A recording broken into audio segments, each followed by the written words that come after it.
சினிமாட நேயர்களுக்கு வணக்கம்.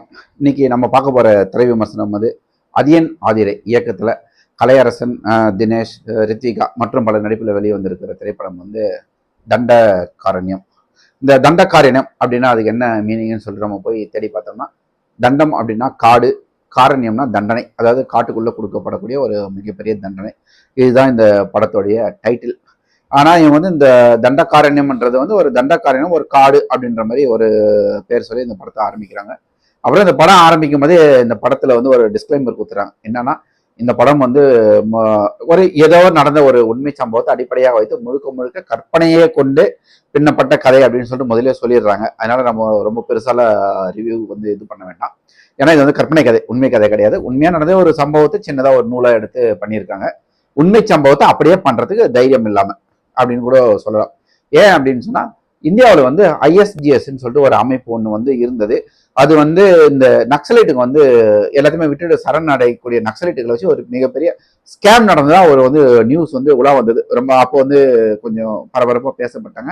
ஆனால் அது எந்த அளவுக்கு வந்து ரொம்ப பெருசா இருந்ததுனால நமக்கு வந்து ஃபுல்லா அது வந்து ஒரு விஷயம், ஒரு கேள்விக்குறியாவே இருக்கு. அந்த விஷயத்தை பேஸ் பண்ணி தான் இந்த தண்டகாரண்யம் திரைப்படம் வந்து பண்ணியிருக்காரு நம்ம இயக்குனர். அதாவது இங்க தமிழ்நாட்டில் ஒரு மலைப்பகுதியில் இருக்கக்கூடிய ஒரு இடத்துல வந்து கலையரசன் அவர் வந்து என்ன பண்றாரு, இந்த ஒப்பந்த தொழிலாள நம்முடைய ஃபாரஸ்ட் வனத்துறையில் வந்து வேலை செய்யறார். ஒப்பந்த தொழில வேலை செஞ்சிருக்காரு. அவர் அண்ணன் வந்து அட்டகத்தி தினேஷுடைய ஒய்ஃப் வந்து ரித்விகா. இவருக்கு வந்து எப்படியாவது வந்து இந்த வேலையில வந்து நம்ம வந்து கொஞ்சம் நிரந்தர வேலையா மாறினோம் அந்த ஒப்பந்த தொழிலாளர் இருந்து அப்படின்னு சொல்லிட்டு முயற்சி பண்றாரு. அதுக்கு என்ன பண்றாரு, யாரோ ஒருத்தர் வர அவர் மூலியமா வந்து காசு கொஞ்சம் கொடுத்து இந்த மாதிரி ஐஎஸ்ஜிஎஸ்ன்னு சொல்லி ஒரு அமைப்பு வந்து நார்த்ல இருக்கு, அந்த இடத்துல போய் சேர்ந்தினா நீ வந்து அவங்க ட்ரைனிங் கொடுத்து உன்னை வந்து இந்த மாதிரி ஒரு ஒரு ஆர்ம்டு ஃபோர்ஸ்ல வந்து உன்னை வந்து போலீஸ் ஆக்கி விட்டுருவாங்க அப்படின்னு சொல்லி சொல்றாங்க. ஆனா அங்க போனா அவர் வந்து நக்சலைட்னு சொல்லி உள்ள சொல்றாங்க. அவரும் போய் நான் நக்சலைட் தான் சொல்லுவாரு. அங்க உள்ள போய் ட்ரைனிங் எல்லாம் கொடுப்பாங்க, ஏதோ பண்ணுவாங்க. ஆனா ட்ரைனிங் கொடுத்து வெளியில போஸ்டிங் போட மாட்டாங்க. அவங்கள கூட்டு போயிட்டு அந்த மாநிலத்தில் நக்சலைட்ல நாங்கள் கொண்டுட்டு ஒரு பேட்சா கூட்டு போய் கொள்றாங்க. அதுல இருந்து கலையரசன் தப்பிக்க முயற்சி பண்றாரு. அவர் தப்பிச்சாரா இல்லையா, அந்த விஷயம் எப்படி வெளியில வந்தது, எங்க அட்டகத்தி தினேஷ் தன் தம்பிக்காக என்ன பண்ணாரு அப்படின்றதான் இந்த படத்துடைய திரைக்கதை. இந்த மாதிரிதான் கொண்டு போறாங்க. படத்துடைய திரைக்கதையில வந்து நிறைய முன்னுக்கு பின் முரணான விஷயங்கள் இருக்கு. இவர் அங்க போயிடுறாரு, அங்க போய் சேர்றாரு, அந்த கஷ்டங்கள் எல்லாமே நமக்கு புரியுது.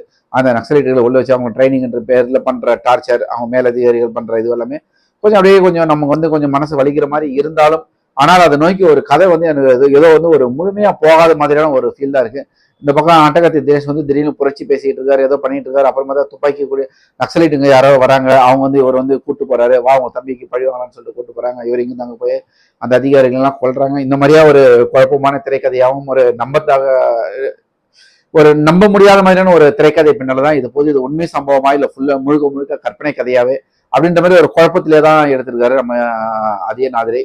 இந்த படம் நிச்சயமா வந்து உணர்வு பூர்வமா தான் செஞ்சிருக்கணும் அப்படின்னு சொல்லிட்டு அப்படின்றத நம்முடைய எதிர்பார்ப்பு. ஆனால் அந்த உணர்வு படத்துல வரும்போது நம்மளுக்கு வந்து நிறைய அங்கங்க கொஞ்சம் மிஸ்ஸிங் ஆகிற மாதிரி தான் தோணுது. தண்டகாரண்யம் கொஞ்சம் திரைக்கதையில கவனம் சேர்த்துட்டு இருந்தா கண்டிப்பா கண்டிப்பா இது வந்து ஒரு பேசப்படக்கூடிய ஒரு படமா தான் இருந்திருக்கும்.